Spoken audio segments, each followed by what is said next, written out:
It's the amazing Rico Brogna podcast with your host, Evan Roberts. Rico Brogna! Welcome into part two of this very, very, very, very depressing two-part series of Rico Brogna, where we are re-examining the worst losses from 2025. If you missed part one, I would advise that you get a box of tissues and you listen to it. We went through all the horrible losses from the first half of the 2025 baseball season. We let you, or said goodbye to you, right after a brutal loss to Atlanta on June 24th. And the Mets would go almost a month without another brutal loss, or at least one that I deem a brutal loss by writing down brutal loss right after losing a game. This one would be July 28th, 2025. And if you listen to part one, or you're just a Met fan who really remembers everything about the 2025 season, you're about to notice a trend. The Mets are on a winning streak. Things are good. Things are great. You look at the standings, you feel really happy about things. And the Mets are in the midst of a game that looks like is going to be another win to add to their winning streak. And then out of nowhere, things come crashing down. That's really the way things started against the Tampa Bay Rays back in the middle of June, right? Mets are on this long winning streak. They have a big lead. Paul Blackburn comes in. Voila, the game disappears. Well, on July 28th, 2025, just to put in perspective where the Mets were, they were on a 7-game winning streak. They had just swept the San Francisco Giants.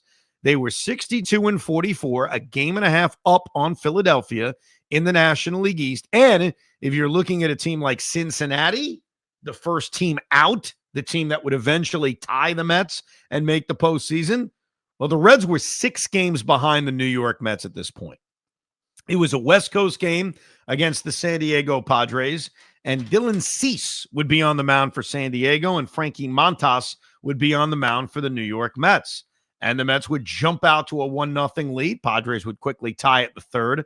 But in the 5th inning, the Mets would take a commanding 5-1 lead on a grand slam by Mark Vientos.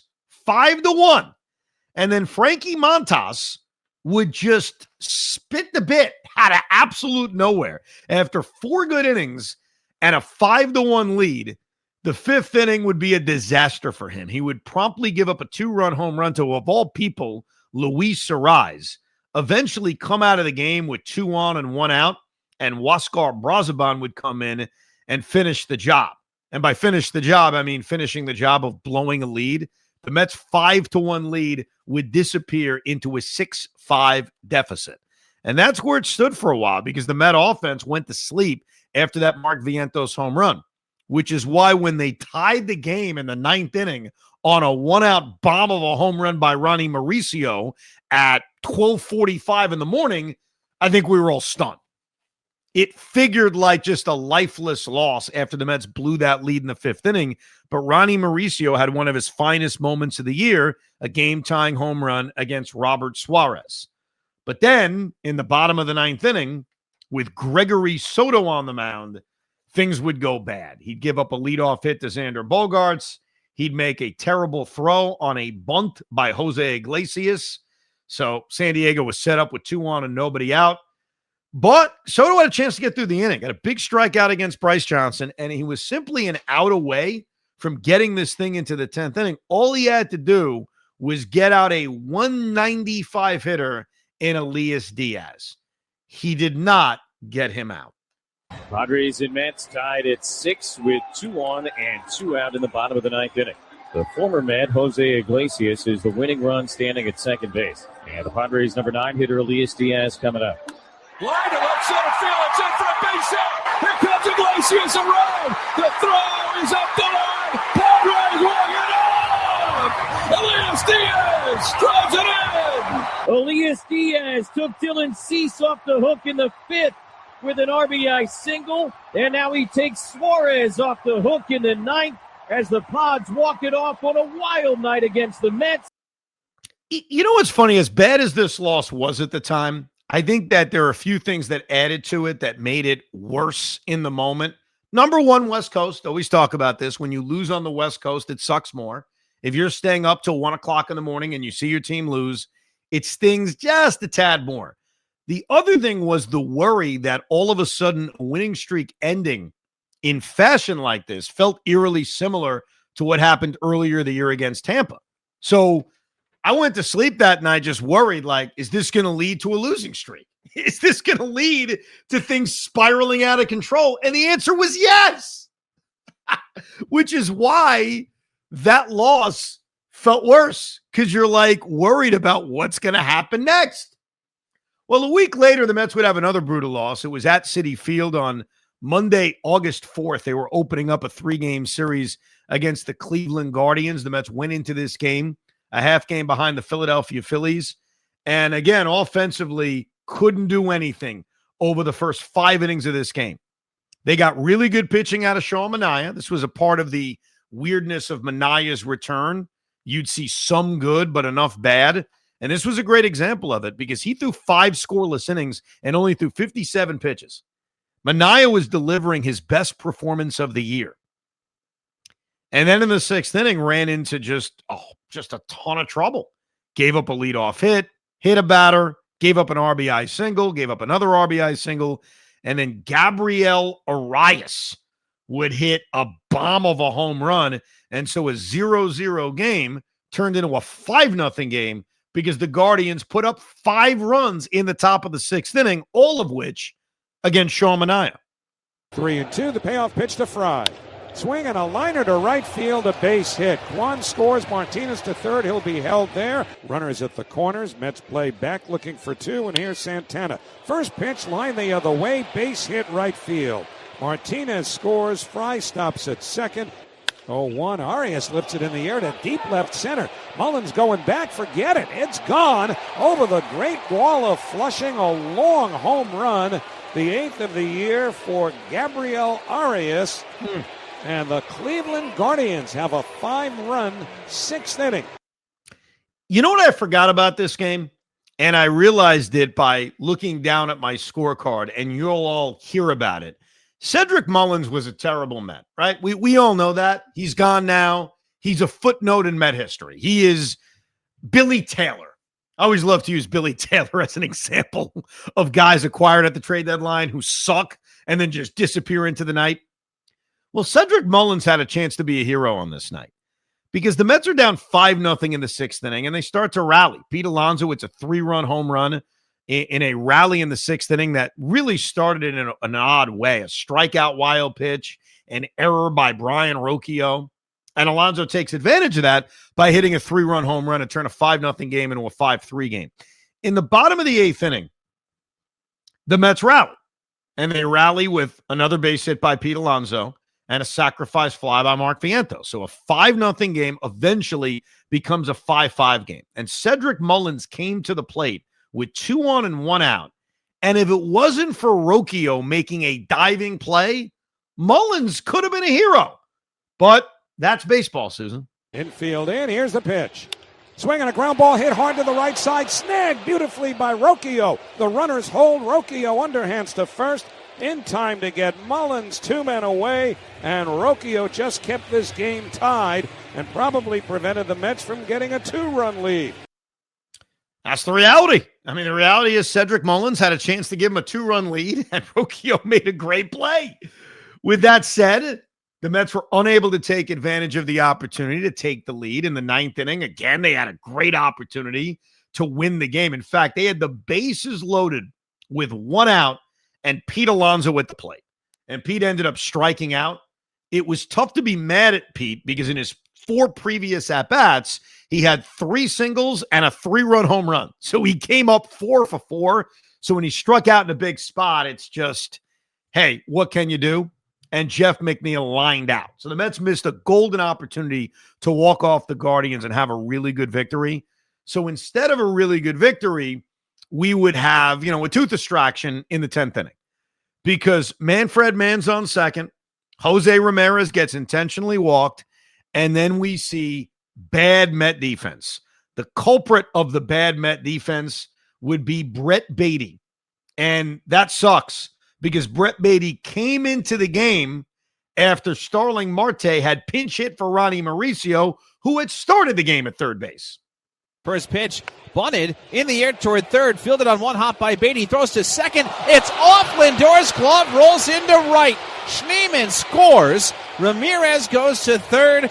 David Fry gets to second base, and on a bunt, the Guardians take a 6-5 lead. Tagged in the air down the right field line toward the corner. Soto following it into the corner. Hasru makes the catch. Ramirez tags and sprints home to score. Kafis goes to third. Sacrifice fly. Gabriel Arias. He's knocked in his fourth run of the night, and Cleveland has a 7-5 lead in the 10th. We've spent a lot of time not mocking David Stern saying run prevention, but saying, hey, yeah, run prevention, run prevention, run prevention. A lot of these brutal losses have to do with bad defense. I mean, if we're being honest. And Brett had a really good defensive year at third base, but that was a bad error. Lindor certainly didn't help him out, and it turned into 2 Cleveland runs in the 10th inning. In the bottom of the 10th inning, they got one of those runs back on an RBI single by Brett Beatty. And I want to hear the final call on this because my memory tells me that when Luis Torrens came up with the tying run at first base and him being the winning run at the plate, that he just missed a walk-off 2-run home run. That's what my memory says. Well, let's listen to Keith Rad's call and see if it was described as a near miss like my memory is telling me. 2-0. Hit in the air toward right field, toward the corner. Jones moving back toward the track, near the wall. Makes the catch deep into the right field corner, and the game is over. Luis Torrens deep to right, but not deep enough. And Cleveland in 10 outlast the Mets 7-6, taking the opener of this 3-game series. Yeah, I mean, you could see it was relatively close. It was right down the right field line, but those losses are tough. When you're down by a lot, you come back and rally, you have great opportunities to win, and then you let the little things bite you in the ass. 2 days later, it was a Wednesday afternoon, very special Wednesday afternoon, because I think the Yankees were also playing an afternoon game at that time. And so I took advantage of that. And I took my youngest son, Spence, and my wife to Mets Guardians on a Wednesday afternoon. And as I sat there in the ballpark, hanging out, we saw a couple of things that were pretty interesting. One of which was David Fry hitting a home run. Let's hear David Fry's home run. Now the pitch. Swinging a high fly ball. Well hit left center. Mullins back, takes a look, and it's gone. David Fry with his 6th home run of the year launches one over the Great Wall of Flushing beyond the Fiesta deck to the right of the 370 mark. That's a pretty long home run off the bat of David Fry, and the Guardians have a 1-0 lead. And then an inning later, Spence wanted to see another home run. He was lucky enough to see Angel Martinez hit a 2-run shot. 1-1. Cracked in the air to deep left field. Nimmo is back. He turns, and it's gone. Angel Martinez, who had been showing bunt, swings away and hits a 2-run home run to left field to put Cleveland up 3-0 in the top of the 3rd inning. 3-0 Cleveland. They would make it 4-0 when we got to witness Gabriel Arias getting an RBI triple. Peterson deals. Swing on a liner in the air towards right center. It's in the gap. It's going to be in for a hit. It's going to the wall. Soto plays it on the warning track. Santana hits third. They're going to wave him home. McNeil will instead throw to third. And in there with a triple is Arias. Santana scores easily from first. And it is Cleveland 4 and the Mets nothing.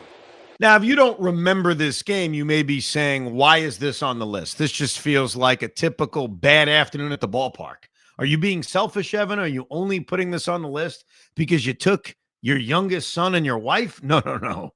It's on the list because while David Peterson was giving up a bunch of runs, very average 6-inning, 4-run performance, the New York Mets were unable to figure out Gavin Williams. They did not get a hit off of Gavin Williams. And as the game was trickling on and on and on, and we're in the 6th, and we're in the 7th, and we're in the 8th, I'm thinking to myself, are we really going to see a no-hitter? Now, in my lifetime, and I've been to many games, I have seen 2 no-hitters in person in my entire life. Johan Santana and Chris Heston. My dad, who's been to thousands of games, only saw Chris Heston. I'm looking at the wide-eyed 4-year-old at the time, Spence, and I'm thinking, is this kid really going to see a freaking no-hitter? And I kept saying it to my wife. I was like, is he going to see no-hitter? Is he going to see Gavin Williams no-hit the Mets? And as the ninth inning started and Francisco Lindor struck out, and now we were 2 outs away from being no-hit, I had already decided this is on my list for a brutal loss. They're going to get swept by the Guardians. It's about to be a 4-game losing streak, so that's bad enough. I mean, that in itself is bad. But they're getting no-hit into the ninth inning by Gavin Williams. And luckily, Juan Soto was at least able to avoid the indignity of being no-hit by Gavin Williams. Want to know the count? Williams deals. Fastball hit high in the air to deep center. Back goes Martinez onto the track. At the wall, he jumps. He can't get it. It's off the wall, remains in play, or might be a home run. There's no space back there above the orange stripe, so it might have simply hit the black above the stripe, and that's the ruling on the field. A home run for Soto, which ends the no-hit bid with 1 out in the ninth inning. Gavin Williams allows Soto's 26th home run of the year. And the Guardians' lead is cut to 4-1. That's the positive. I think that's the one positive highlight we're actually playing on this negative, horrible loss edition of the Rico Brogna. The fact that they didn't get no hit, but they still almost got no hit, which is why, to me, at the time, I put it on the list. Now let's get to what may be the worst collection of losses from the season. The Mets are going to Milwaukee. They're on another losing streak. They've lost 4 in a row. They go into this game 63-52 as they take on the red-hot Milwaukee Brewers. Kodai Senga against Brandon Woodruff. And the Mets get off to a great start. Juan Soto hits a first-inning home run. Starling Marte hits a second-inning home run. And the Mets have a 2-0 lead with Kodai Senga on the mound. I mentioned this about Sean Manaea earlier. The return of Manaea and Senga was met with such weird results for a while because they would look good for a period of time and then always they would come crashing down. And Senga had the exact same thing happen in this game. He threw 4 scoreless innings to start, and it would be little things that would derail him. He starts the 5th inning with a fielding error. Should be 1 out and nobody on. But because of the error by Kodai Senga, leadoff man is on, and all of a sudden, things could get dicey, and they would, because he would immediately give up a 2-run home run to Bryce Terang, which would make it a 2-2 game. Well, that's not really emotion we're used to seeing from Kodai on the mound. Pitch to Terang, batting left. He swings. It's a high fly to right center field. Soto is back. He looks up, and it is gone. Immediately. After the error, Bryce Terang turns that pitch around and ties the game. A high, majestic shot. Think about that. He commits an error. You hear it on the radio call, great call by Rad, in which he's saying, boy, Senga, you don't usually see him this emotional. First pitch. First effing pitch, he gives up a home run at Terang.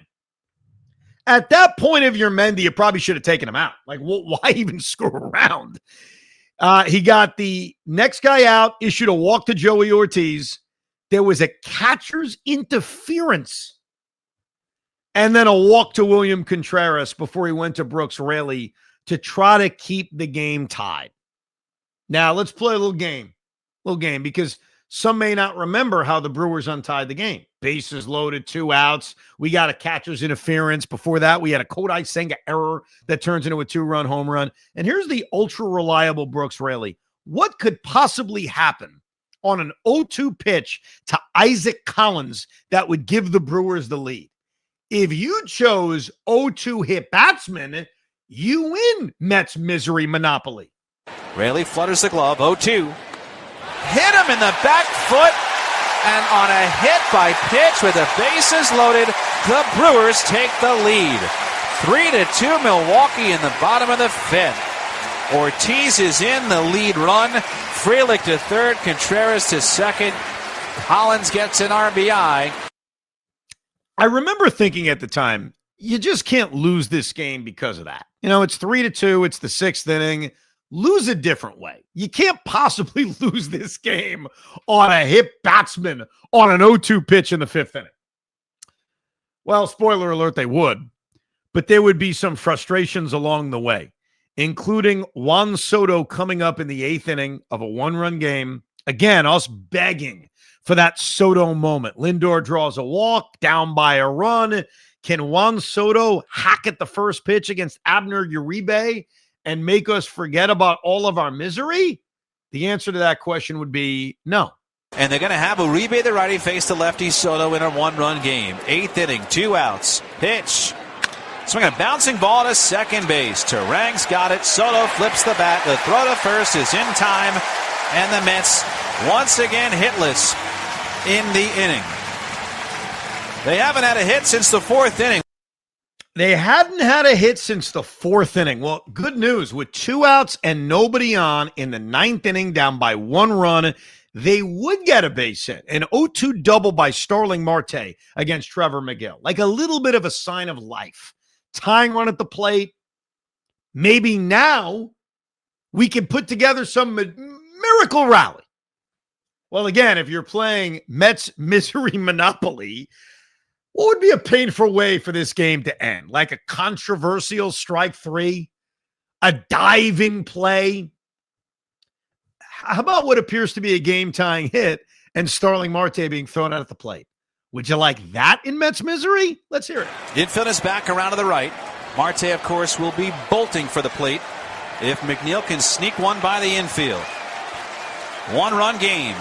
McGill to the plate.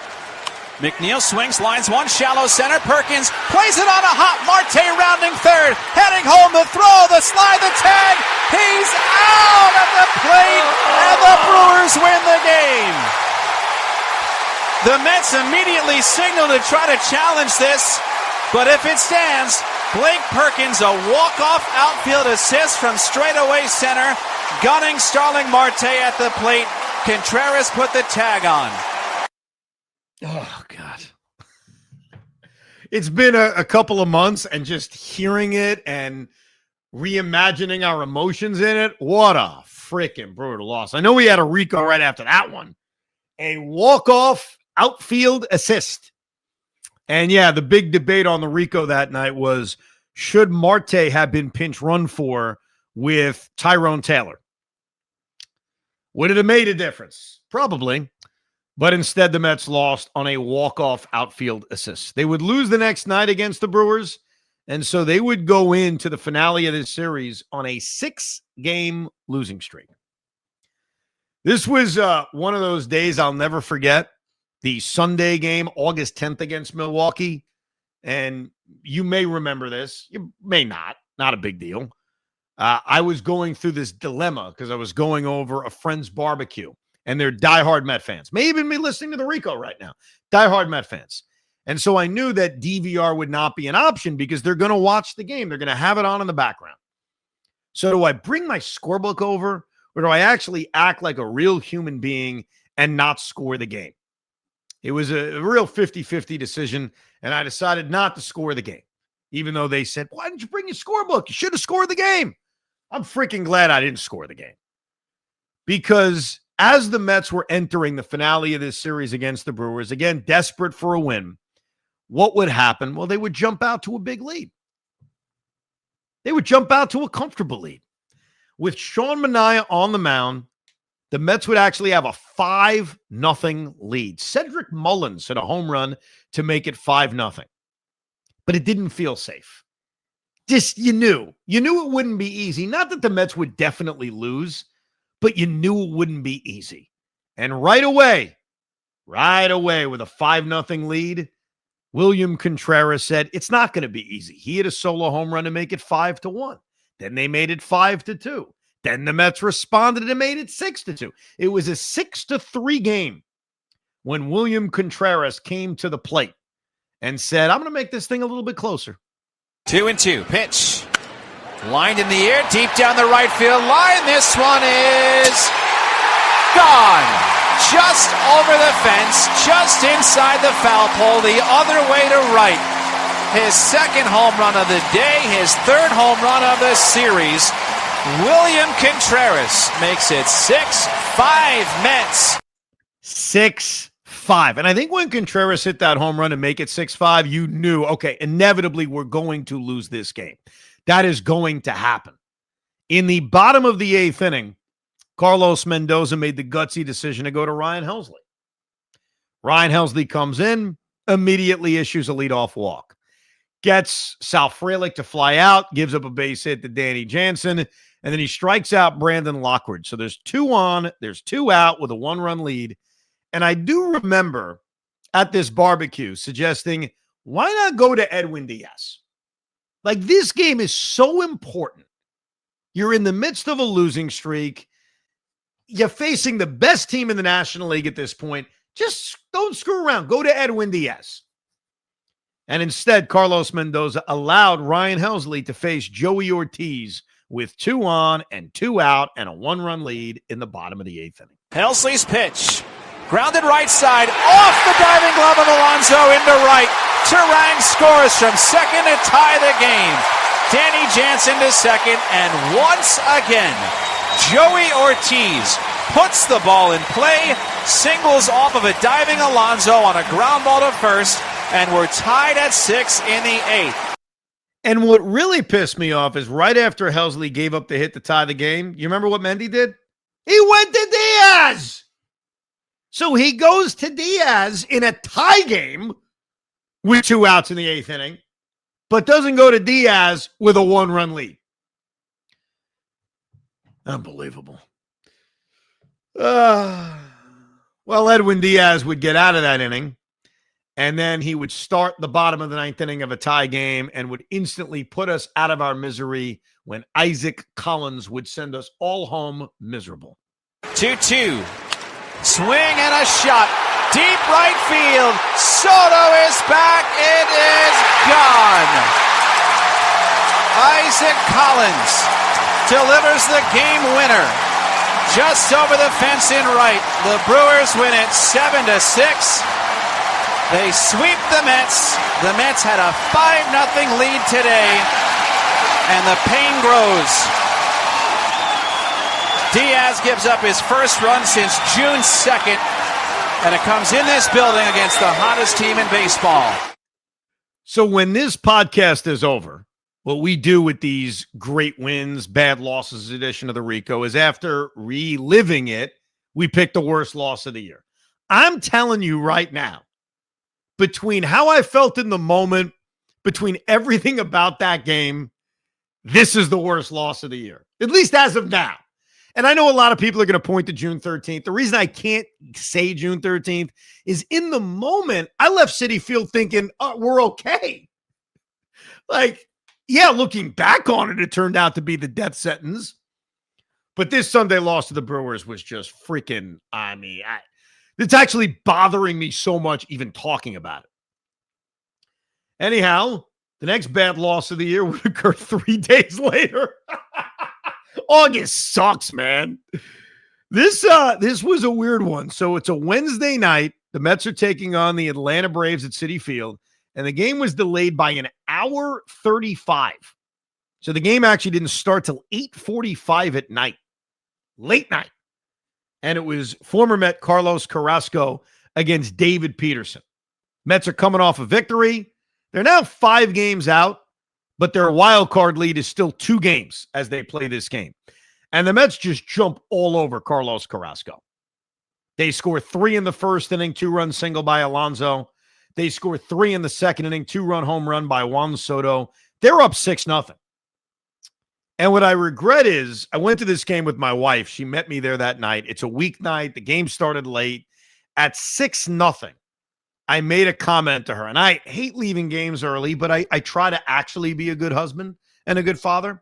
And I say to her, listen, hon, if things go the way things are looking, maybe we could leave in the 7th inning.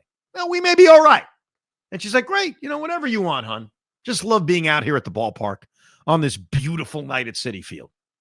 But they're up 6-0 with David Peterson on the mound. And I'm thinking, yeah, this could be a nice, easy night. And then in the 4th inning, the Atlanta Braves would score 9 effing runs which included a grand slam by Michael Harris, a 3-run double by Jurickson Profar. In fact, instead of me describing it, here's a little montage of the Braves scoring 9 freaking runs in the top of the 4th inning. Pitch. Line down the left field line. This is a fair ball into the corner. It just hugged the chalk. 2 runs have scored. Here comes Allen. He scores standing. It is a bases-clearing 3-run double into the left field corner for Jurickson Profar. Line toward left center field. Falling fast. That's down for a base hit. Profar rounds third. He scores standing up. Olsen goes to third. Cracked in the sky to center field and deep. Mullins is back. He's at the track. He's at the wall. He leaps. And this ball is gone. Unbelievable. A grand slam home run by Michael Harris. The umpires have confirmed that it is a home run to straightaway center field off the batter's eye, under the home run apple, over the 408 mark. It is 9-6 Atlanta. The Braves have scored 9 times in an unthinkable 4th inning. Ah, man, isn't that funny? You got to admit, that's funny. Like, when you're thinking about it now, it's like, what the hell just happened? So they're down 9-6 in the bottom of the 4th inning. Obviously, my comment to my wife about, oh, don't worry, we may be able to leave early with a big lead. Obviously, I took that back. And I thought, like, we could still come back. I mean, Carlos Carrasco got knocked out. We're in the Atlanta bullpen. The important thing is to respond in the bottom of the 4th inning. Just get a run back or 2. And the Mets actually put together a 2-out, nobody on rally, hit batsman a walk, and Starling Marte got a base hit to right field. So it looked like the Mets would at least make it 9-7. But on that Starling Marte base hit, Pete Alonso would never get to home plate. Runners go, 3-2. Line to right field. That's a base hit in front of Eli White. Alonso getting waved around toward the plate. Here's the throw, the slide, the tag. Alonso's out on a head-first dive. And that ends the inning. Eli White throws him out at the plate. What a buzzkill. Like, I memean, you're about to at least respond.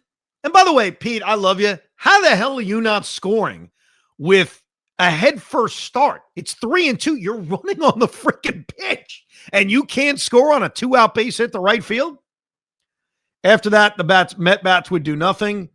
And, yeah, I fulfilled my wife's want. We left early. I forget what inning we actually left. I did not jot that down in my scorebook. But bottom line was they would lose 11-6, and it was very fitting that the final out would be made by Cedric Mullins, who completed a very weak 0-for-4 evening. Goes after the first pitch, hits it in the air to shallow left. Profar is under it. He makes the one-hand catch. The ball game is over, and the Mets have seen a 6-0 lead get away. They lose to the Braves, and in so doing, with the Reds having beaten the Phillies tonight, the Mets are just 1 game ahead of the Cincinnati Reds for the 3rd and final wild card spot. Can you believe that? It all feels like it's just disappearing. Well, I guess you can believe it. We all lived it. The next brutal loss would actually occur the very next night, because that's the way things work in the month of August. Mets Braves, finale of the series, rubber game of the series, a chance for the New York Mets to at least, again, stop the bleeding. And they would actually have a 3-2 lead in the 8th inning in this game. And Ryan Helsley would come in. And you know what happens when Ryan Helsley comes in with a lead? He finds a way to blow it. And he would blow it by giving up back-to-back doubles to Michael Harris and Ozzie Albies. I think this was the moment we all knew it was over for Ryan Helsley. Like, we cannot watch Ryan Helsley anymore. So, ladies and gentlemen, let's take a listen to Ryan Helsley blowing it in the 8th inning. The 0-1 pitch, swung on, lined in the air to left center, hustling as Mullins still going, won't get it, it's in for a hit, eludes his grasp, goes to the wall, it'll tie the game. 1-0 pitch, swinging a liner pretty deep to right field, back goes Soto, still going, he won't get it, it's off the top of the wall, played on the warning track by Soto, around third, Harris digging for the plate, the throw went to second as Harris scores, and in at second with a double is Ozzie Albies. And the Braves have taken a 4-3 lead. You can't make it up. You can't make it up. Brutal, brutal loss. And guess who would make the final out? Cedric Mullins would make the final out. The 0-1 lined in the air to center, but right at Michael Harris. He makes the catch, and the ball game is over. And the Atlanta Braves come from behind to defeat the Mets. Take 2 out of 3 from the Mets here at Citi Field, as the Mets lose an opportunity to gain a game on the Phillies and to gain a little something on the Reds. Instead, the Mets lose the game. They stay 5 games behind the Phillies, and the Reds just a half game behind the Mets now for that final wild card spot. It's like an everyday thing because the next brutal loss for the Mets would occur the next night, Friday, August 15th against the Seattle Mariners. Another one of those rare games I didn't score because me and the family were driving down to North Carolina, so I was listening to the game, and it was a really entertaining back and forth game. They were down 1-0.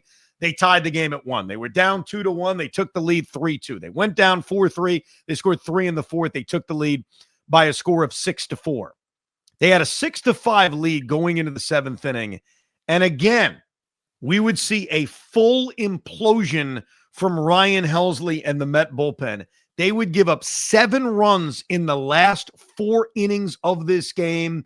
Ryan Helsley, do us the honors of giving up 5 runs in the 7th inning, along with Brooks Raley's help against Seattle. Helsley's pitch, ripped toward left, base hit down the left field line. This will tie the game. Raleigh scores standing up. Suarez into second with a game-tying double. 1-1.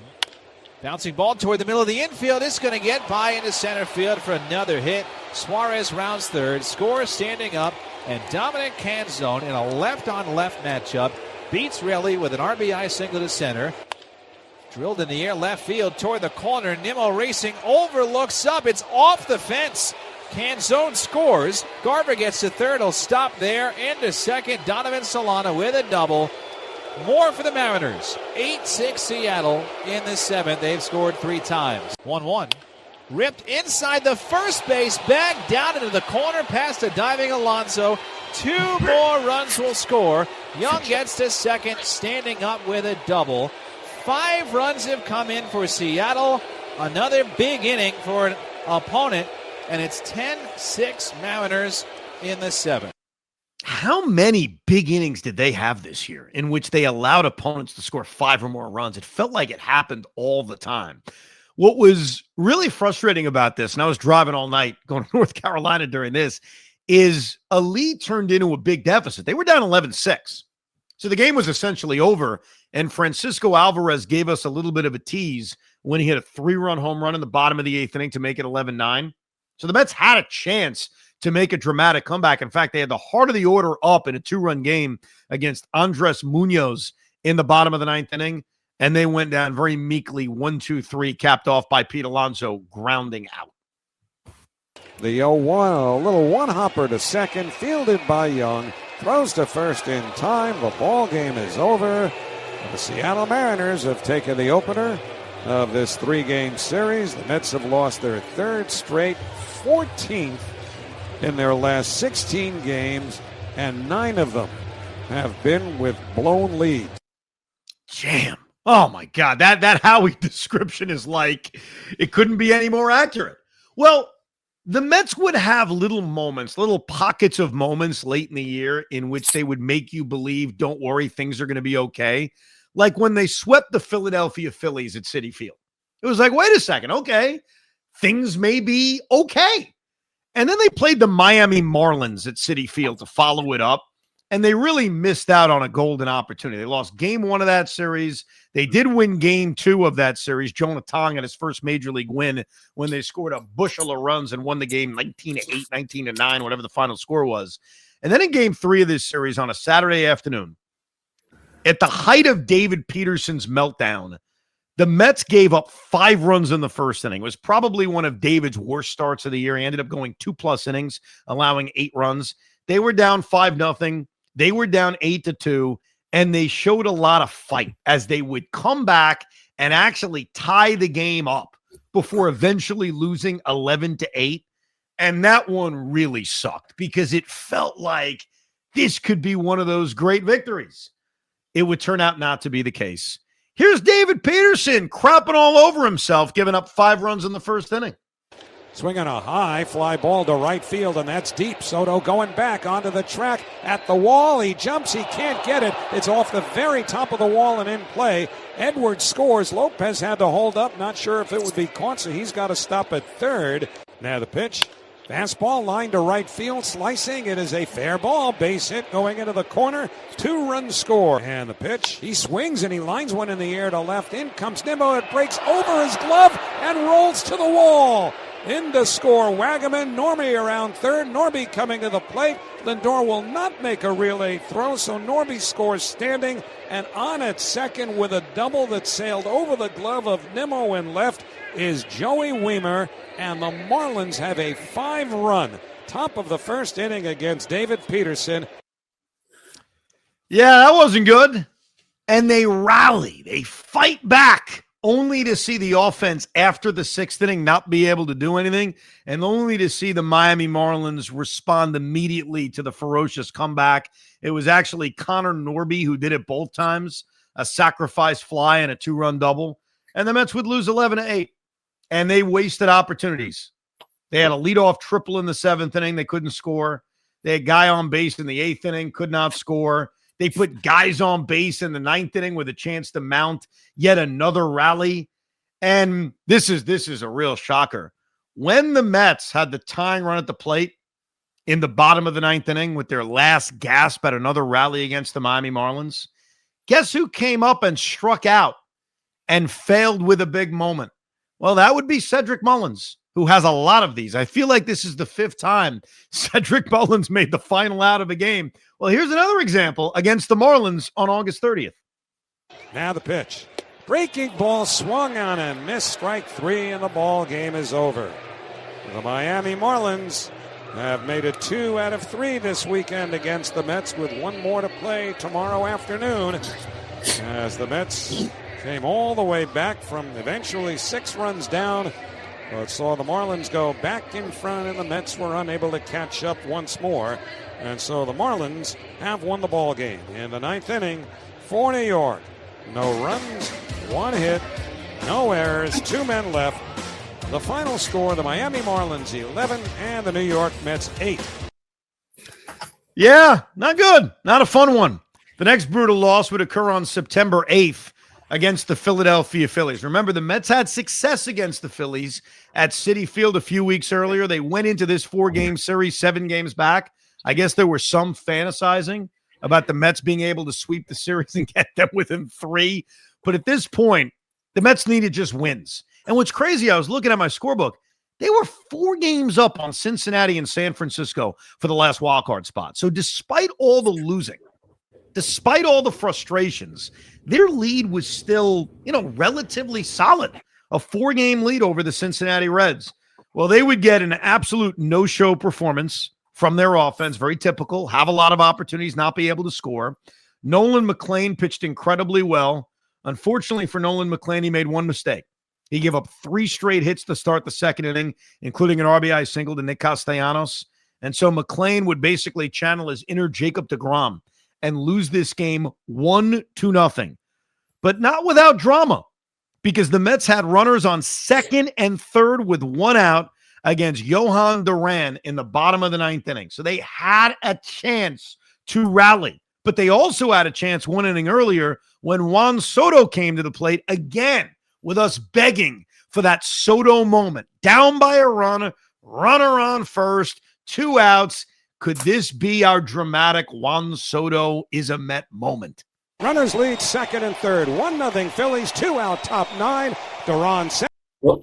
2-0, the pitch to Soto. Swing and a ground ball right side. Diving stop by Stott at 2nd. Up and throwing in time, side retired.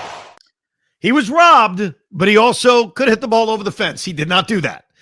An inning later, and this was the killer, they get a huge double by Mark Vientos to set up 2nd and 3rd, 1 out, down by a run in a 1-0 game. All Jeff McNeil needs to do is make contact. I know that sounds easier said than done when you're facing someone as tough as Johan Duran, who, remember, a few weeks earlier, the Mets beat with back-to-back base hits. And Jeff McNeil struck out, followed by Alvarez striking out in an absolute no-chance at-bat. And so the Mets tease us in the ninth inning before coming up short, leaving second and third on base, and losing in heartbreaking fashion 1-0. Runners lead second and third. 1-0 Phillies, 2 out, top 9. Duran sets the 0-2 to Alvarez. Swung on and missed strike 3. Again the breaking ball, a knuckle curve away, and the ball game is over. 4 Phillies pitchers have combined to shut out the New York Mets. Yeah, that was the most predictable no-chance at-bat strikeout that you could have, Alvarez going down. It was about McNeil. That at-bat was about Jeff McNeil. A few days later, the Mets would wrap up this 4-game series against the Phillies on the verge of being swept, and they would find a very creative way to stick it up our derriere. They would do it by taking an early 4-0 lead. That's right. They scored 4 runs in the first inning against Jesus Luzardo. Starling Marte came through with a 2-run double. They got big hits from Mark Vientos and Brandon Nimmo, a double steal from Francisco Lindor and Juan Soto. It was all good. I mean, the Mets put themselves in this great spot up 4-0. And it would be this slow death by David Peterson. He gave up 2 runs in the fourth, 4-2, a run in the fifth inning, 4-3. And then it would all come crashing down the hands of Reed Garrett as they would give up 3 runs in the 6th inning. The Phillies would take the lead. And oh, by the way, the Mets wouldn't get another freaking hit after the first inning. But really it was, could they make a 4-0 lead hold up? And they were unable to do that. Now the pitch. Swinging a fly ball to center field, going back. McNeil after he broke in, and it's over his head and goes to the wall. Castellanos around third. He's going to come home to score without a relay throw. And on at second with a double and a run batted in is Otto Kemp. The Phillies have tied the game 4-4 here in the 6th inning.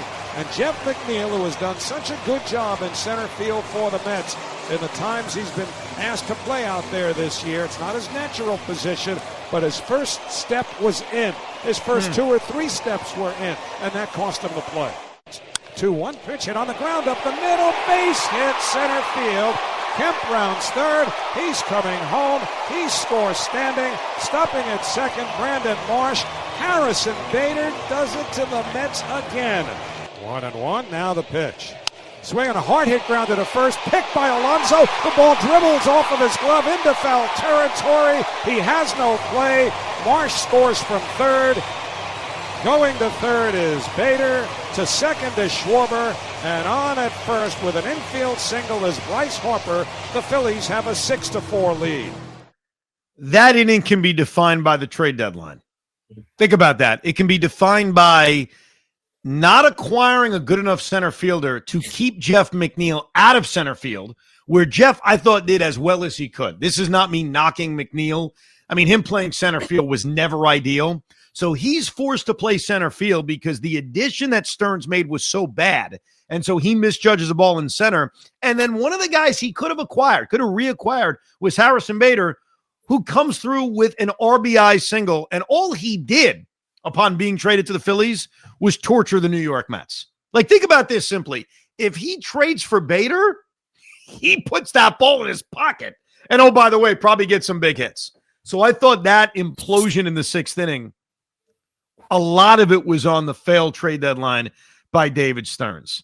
What was amazing about this game is that Jesus Luzardo gives up the 4 runs in the first inning. And I mentioned before he didn't give up another hit. The Philadelphia Phillies, mostly Luzardo, tapped off by Johan Duran, retired the final 25 batters in a row, including Duran striking out the side to put an exclamation point on the Philadelphia Phillies sweep of the New York Mets. Big right-hander with a left leg kick. The 0-2 pitch. Swung on and missed strike 3. Duran strikes out the side. The Phillies win the ball game. Their magic number is down to 5 in the National League East. And for the Mets, a very dispiriting 6th consecutive loss. This one particularly so because they scored 4 runs in the first inning before the Phillies came to the plate and lose the ball game. Their 6th in a row. Yeah, you thought that was dispiriting. 2 days later, after Jacob deGrom makes his gallant return and Jonah Tong sees ghosts, the Mets are playing with a 7-game losing streak. They're still somehow up on a wild card spot, but they're in a 7-game losing streak. They're playing a Saturday afternoon against the Texas Rangers, and they have a 2-0 lead in the 8th inning. A catcher's interference, a double, a sac fly, and they still have a 2-1 lead. And they still have a chance to get through the inning, and, well, they don't. The 0-1 hit high in the air to not too deep center, pretty shallow. Siri up with it, makes the catch, but here comes Smith to the plate. The throw not in time. First pitch. Swing and a liner to right field, pretty deep down the line. It is a fair ball, base hit going into the corner. The tying run is in. Young will be held at third. I believe the ball went over the wall. A potential huge break for the Mets, and it does go into the seats for an automatic double. This was a bad day for Edwin Diaz because Diaz actually came in with 2 outs in the 8th inning trying to get himself a 4-out save. He's the one who gave up the RBI double that tied the game. And then in the 9th inning, game is still tied. You have a chance to keep it that way. He gives up a 2-out RBI single to Wyatt Langford, which turned into the game-winning run. The 0-1 pitch. Line towards right center. That's in for a base hit, and the Rangers are going to take the lead. Harris around third, scores standing. The throw into second from Mullins, and on at first with an RBI single is Wyatt Langford, and the Rangers have a 3-2 lead. And what made that bad, too, was the inning started on a line drive to Lindor that he just flat out missed. So bad defense from an unusual suspect. Now, the Mets had a chance to rally. They did have 2 on and 2 out for Brandon Nimmo. Would Brandon Nimmo add to a magical moment, or would he just strike out to end the game? What do you think? 0-2 to Nimmo. Soto, big lead down the line at third. Armstrong delivers. Swung on and missed, strike 3. He got him with a high fastball, and the ball game is over. The Mets have lost their 8th consecutive game. 8th consecutive game. Let's jump a week because I have thought about this game a lot over the course of the offseason, and that is this Saturday, September 20th game against the Washington Nationals. The Mets were on a 2-game winning streak. They were 2 games up on a wild card spot with about a week plus to go. So it really felt like they were going to survive this. It really felt like, all right, you know what? Things have been bad. Things have been bleak. I think they're going to survive it and at least make the playoffs. They're facing the Washington Nationals with Nolan McLean on the mound on this late Saturday afternoon. And unfortunately for Nolan, he gets off to a rocky start, not helped out by Juan Soto's defense in right field, and they're immediately down 3-0. And, of course, the offense can't do a freaking thing. They put a rally together, put a dramatic rally together, down 3-0. They score 2 runs in the bottom of the 8th inning on a huge pinch hit Mark Vientos double, which I remember being surprised that Mendy pinch hit for Jeff McNeil, but he did. And then in the 9th inning, Juan Soto, behind in the count, delivers the game-tying hit. And this game is tied. But the Mets had a chance to win it, and they needed to win it right there.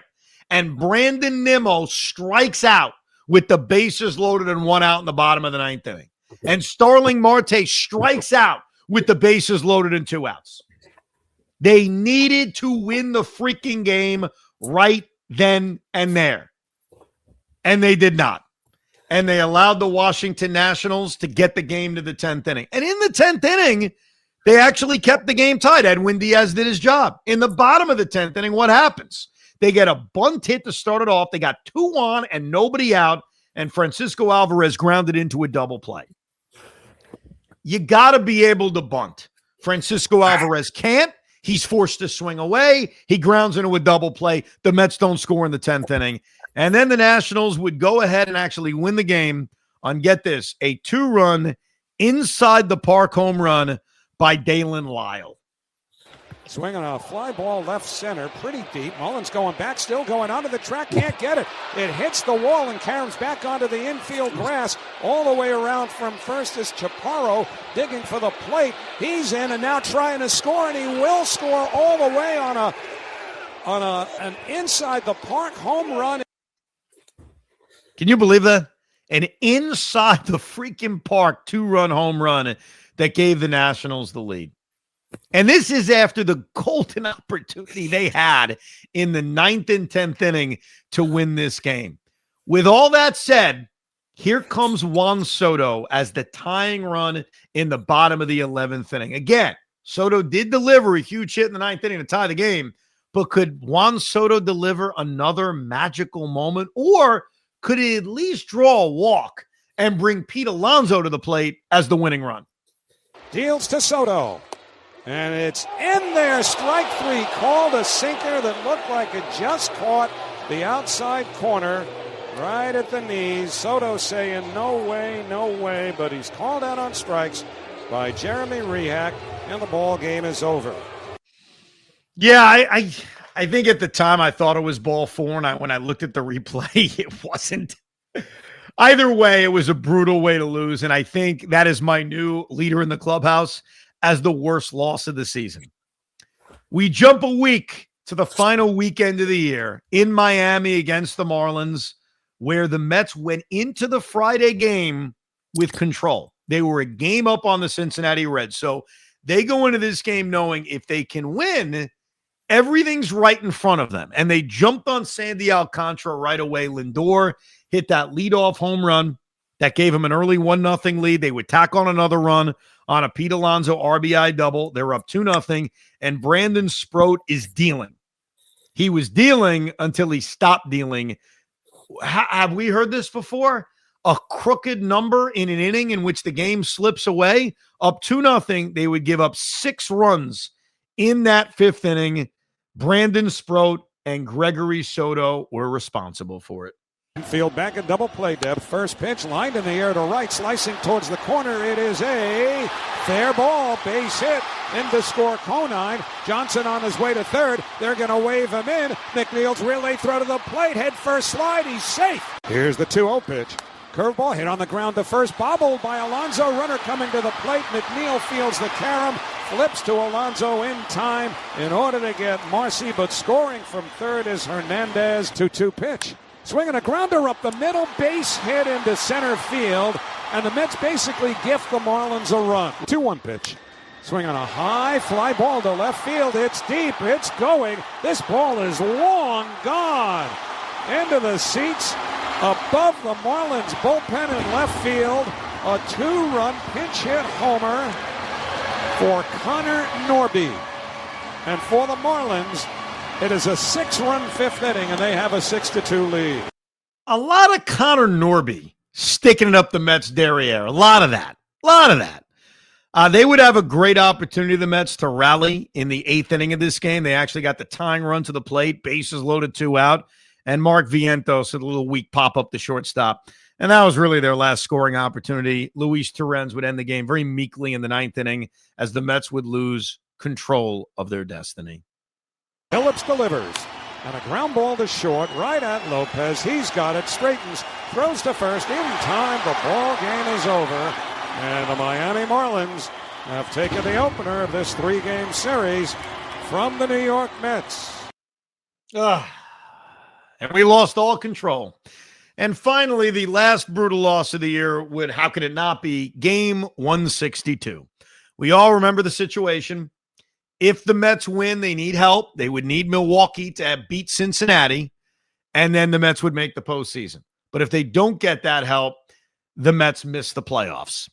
We're watching both games at the same time. We would later find out they were getting help by the Milwaukee Brewers, and the Mets would be unable to figure out Edward Cabrera over the first 5 innings. Luckily, Sean Manaea, who started this game, pitched a 1-2-3 first inning because that's all he was really able to do. He put 2 guys out in the 2nd inning, and boom, Carlos Mendoza was going to his bullpen. Goes to Huáscar Brazoban, goes to Brooks Raley. He's using his entire bullpen. But really, this game would be defined by a couple of things. The 4th inning being one of it. Mendy got so cute using his bullpen that eventually someone was going to screw up. And that someone would be Brooks Raley and Ryan Stanek and Tyler Rogers as the Marlins scored 4 runs in the 4th inning. 1-1. Crack toward left center field. Long and over for Taylor toward the gap. It's over his head. One hops the wall. Norby to third. They're going to wave him home. Lindor cut off throw to the plate on the way. Not in time. Swing and a drive to center field and deep. Taylor is back. He looks up. It's off the fence and caroms away. Wagaman is in. Navarretto to second. He stops there with a double. The 1-2. Hit hard down the third baseline. Past Mauricio's dive into the corner. Here comes Navarretto. He scores standing up. Sanoa looking for 3. He's on his way there, and he's in sliding with a triple.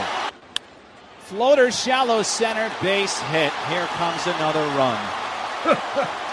4-0 Marlins on the bloop single by Xavier Edwards. Sanoa, who just tripled, comes in to score. Oh, God.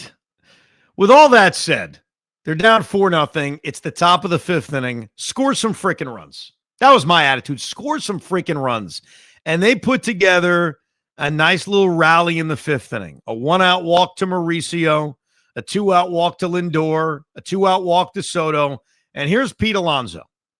Bases loaded, 2 outs, down 4-0. Yes, a grand slam would have been nice, but really make it 4-2. Just get a base hit. Just answer the call. And Pete Alonso went after the very first pitch against Edward Cabrera. He hit the ball as hard as he hit a ball all season long, but unfortunately, it was right at the left fielder, Sanoa. Pete Alonso at the plate, tying man, bases loaded, 2 out in the 5th. First pitch. Swing and a drive towards left center, hustling over. Sanoa reaches up and makes the catch. That ball almost sailed over Sanoa's glove. Sanoa with a little stutter step after making the catch frustrates Alonso and the Mets, who leave the bases loaded. They left the bases loaded, but again, there's still going to be more opportunities, right? Like in the 7th when Juan Soto comes up with a runner on second and 2 outs. I mean, Juan Soto could cut into that deficit, can't he? Runner at second, 2 outs. 2-2. Pitch to Soto. Popped him up by second base. Edwards takes control. Second baseman makes the catch. Inning over. Mets will have 6 offensive outs to go. Well, when they had 4 offensive outs to go, Francisco Alvarez came up with 2 on and 2 out. Maybe he could actually drive a run in. 3-2 to Alvarez. 4-0 Marlins. 2 on, 2 out. Top 8. Here's the pitch. Swung on and missed. Strike 3. Got him with a cutter. And that retires the side. Alvarez chased down and away. And the Mets are done in the 8th. You could hear the disgust in Howie Rose and Keith Rad's voice. Wait till you hear this disgust. 4-0, 9th inning, 1 on, 1 out. Francisco Lindor would put us out of our misery. Phillips ready. The 1-0 pitch. Breaking ball hit on the ground right side. Picked by Edwards. Throws to second. 1. Lopez to first. A double play. A killer of a double play as it ends the Mets season. And so, one of the uglier parts of the history of the New York Mets, having their postseason hopes ruined on the final day of the season by the Marlins, has happened again. The Marlins have shut out the Mets. They needed to win, and the Reds needed to lose. Well, the Reds lost, but the Mets could not figure out 5 Miami Marlins pitchers. They're going home. And as the late, great announcer Bob Cole said about another team and another sport at another time, they're going home. Yeah, we're going home. And then the core is going to be ripped apart too, by the way. We didn't know that at the time. I guess we could have guessed. This was brutal.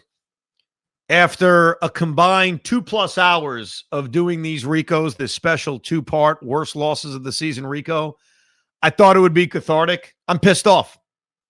Maybe it actually worked in this way. And maybe this is why doing these 2 parts was worth it.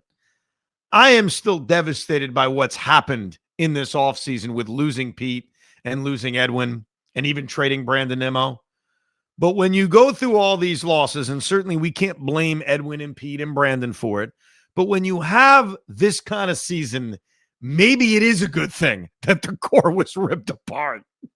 Maybe we needed that as a reminder. With that said, my declaration on worst loss of the season after going through all of those games, and I think we played a grand total of 26 horrible losses. There were 12 great wins.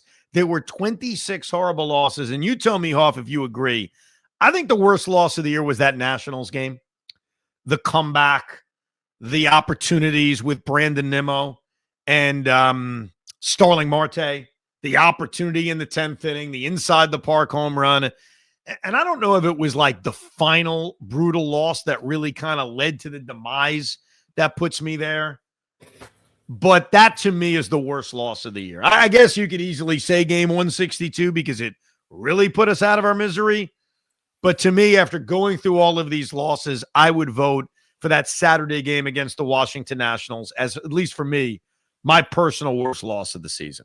The Brewers loss with Starling Marte getting thrown out at home, to me, I know it may not have been as significant as some of those other losses, but it just tore at me so much. And that series was such a significant series, and the way they lost those games, I think that was the end of the season right there. Yeah, I would judge it by how we reacted on the Ricos that we did after, but I know with that national game, we didn't do a Rico right after because I vividly remember taking my wife out, and we went to like a Broadway show or something of that nature, and I watched the game on DVR like hours later. So I suffered through that loss at like 2:00 in the morning, well after everyone suffered from it. So we don't have the evidence of the Rico in terms of how angry we are, but you are right in terms of how pissed off we were from that Friday loss, the walk-off throw out at the plate game against Milwaukee. But we'd love to hear from you. If you were able to get through this two-parter, 2+ hours of horrible losses, which was the worst loss of the season? You can email us, thericob@gmail.com, thericob@gmail.com. Hopefully this was cathartic. Hopefully this didn't depress you anymore. But what can I say if it did? It ain't my fault. It's the Mets' fault. But we do appreciate you listening and downloading another edition of Rico Brogna. We hope you enjoyed this episode of the Rico Brogna podcast. It's amazing, isn't it? Make sure you download it now to keep it on you at all times.